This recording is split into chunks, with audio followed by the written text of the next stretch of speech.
So good noon everyone. আর এখন সময় হয়ে গেছে 2:30, আর আজ হচ্ছে সানডে। আর সানডে মানেই একটা ছোটোখাটো রাইড বা কোথাও ঘোরার প্রোগ্রাম রাখতেই হবে। সো সেই প্রোগ্রাম নিয়েই 41 ডিগ্রি টেম্পারেচারে বেরিয়ে পড়েছি আজকে নৈহাটির উদ্দেশ্যে। নৈহাটি সেইখানে যাচ্ছি যেটা অনেকের ইমোশন বা অনেকের শ্রদ্ধার জায়গা, সেই নৈহাটির বড় মা। সেই বড় মা দর্শন করতে চলেছি।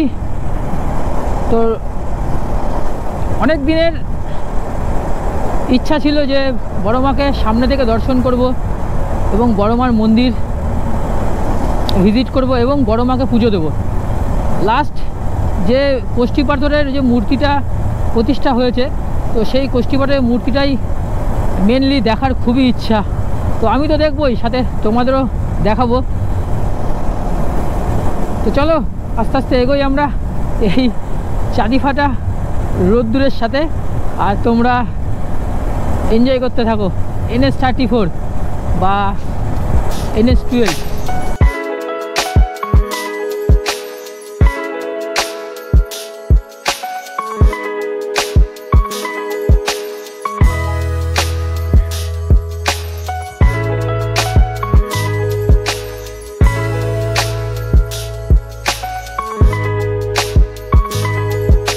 এক বছর মানে 2023 সালের মে মাস থেকে 2024 সালের মে মাস পর্যন্ত আমি কোনো মন্দিরে সেমনভাবে ভিজিট করিনি বা তার গর্ভে গিয়ে যেতে পারিনি।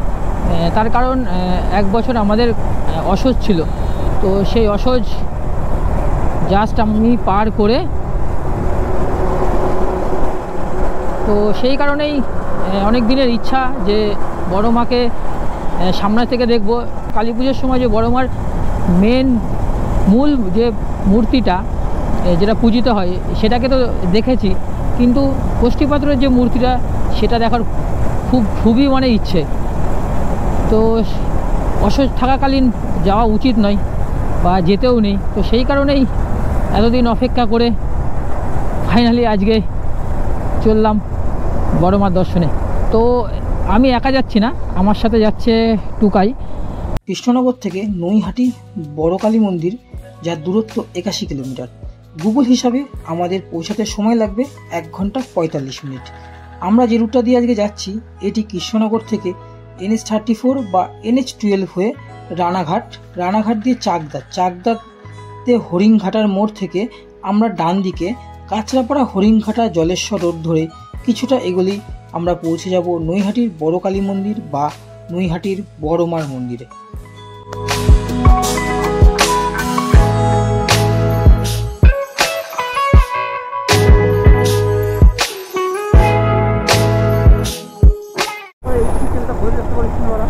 চলো টাইম টু রিফিউল আপটা করে নিই।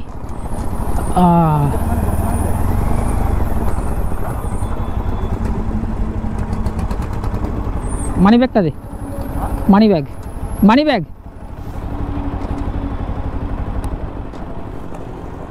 চলো ফিল আপ করিয়ে নি। কোন দিকে? পেট্রোল।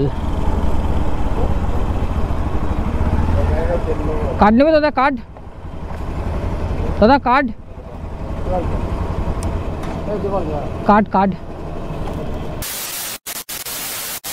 করানোর পরই একটা ফোন এলো। ফোনের ওই পাশ থেকে বলে উঠলো যে বাড়িতে একটু তাড়াতাড়ি আসতে হবে, কারণ একটু এমার্জেন্সি হয়ে গেছে। আর কি, গাড়ি ঘুরিয়ে নিলাম কৃষ্ণনগরের দিকে, চললাম কৃষ্ণনগর। ও তো পাইলট।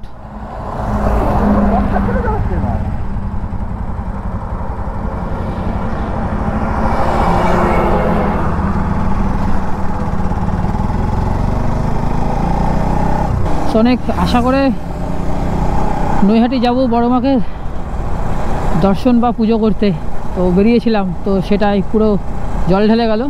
তো এই পেট্রোল পাম্পটা থেকে পেট্রোল ফিল আপ করিয়ে তারপরে ফোন আসলো বাড়ি থেকে যে বাড়িতে একটু ইমার্জেন্সি হয়ে গেছে, সো এখনই ফিরতে হবে। দেন আবার গাড়ি ঘুরিয়ে নিলাম, ঘুরিয়ে আবার কৃষ্ণনগরের দিকেই যাচ্ছি। বলে না যেটা হওয়ার সেটাই হয়, মানে কপালে যদি না থাকে শত চেষ্টা করেও সেটা হয় না। তো হয়তো বড় মাকে দেখার মতো এখন আমার সময় আসেনি, বা বড় মার এখন আমাকে ডাকেনি।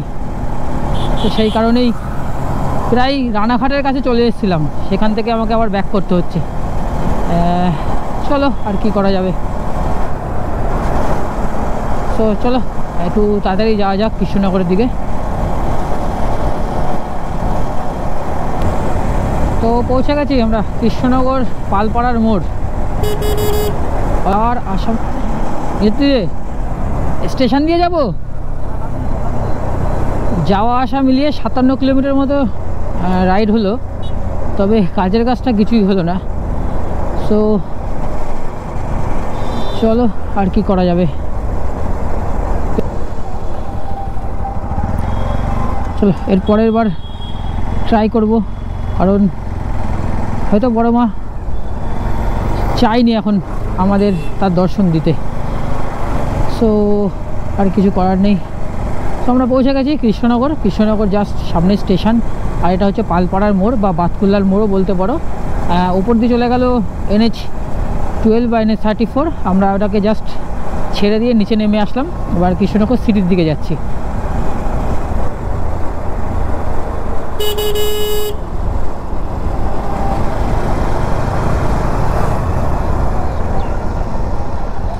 এটা হচ্ছে কৃষ্ণনগরের বিশ্ববিখ্যাত লেভেল ক্রসিং, যেটা গেট পড়লে 15 মিনিট থেকে 20 মিনিটের আগে গেটই ওঠে না। তো আর এটা হচ্ছে কৃষ্ণনগর স্টেশন। চলো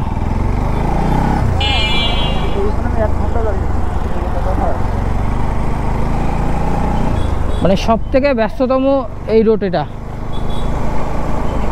কারণ এই রাস্তা দিয়ে যাই কৃষ্ণনগর স্টেশন। চলো আমরা যাব এবার ডান দিকে যাব। ভিডিওটা এখানে শেষ করছি, বাড়ি পৌঁছাই, কাজগুলো কমপ্লিট করি যে কাজটার জন্য ফিরে আসলাম। তো দেখা হচ্ছে পরের কোনো ভিডিওতে। তখন টাটা বাই বাই, জয় হিন্দ, জয় মা, বড় মা জয়।